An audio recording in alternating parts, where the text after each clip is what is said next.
Hi friends, चला तर आपण बनवूया मूग आणि मसूरची भाजी।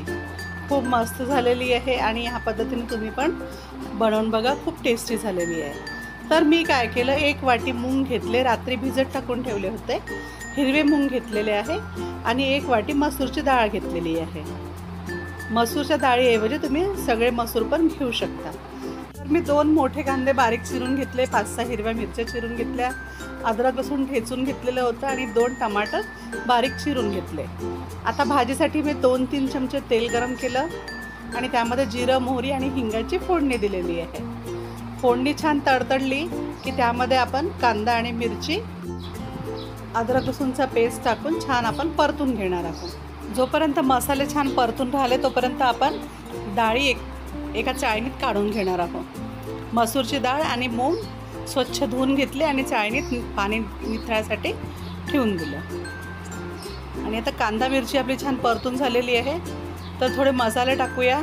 2 चम्मच तिखट टाकलेलं आहे, थोडंसं हळद टाकलेली आहे, छान परतून घ्यायचं आहे।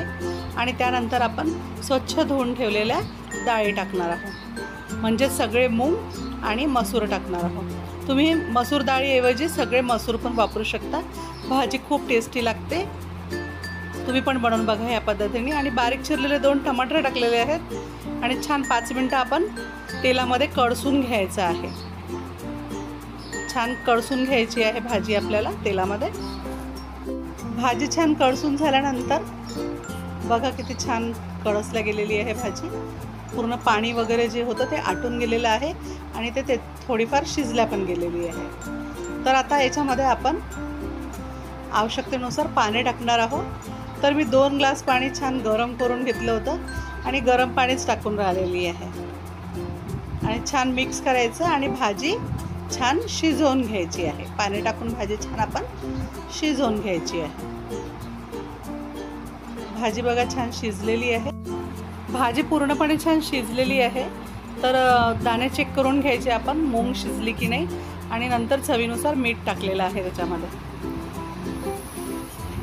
आणि छान मिक्स करायचं। आणि गरम मसाला लावलेला आहे 1 चम्मच आणि 5 मिनिटं आता आपण वाफवून घ्यायची आहे।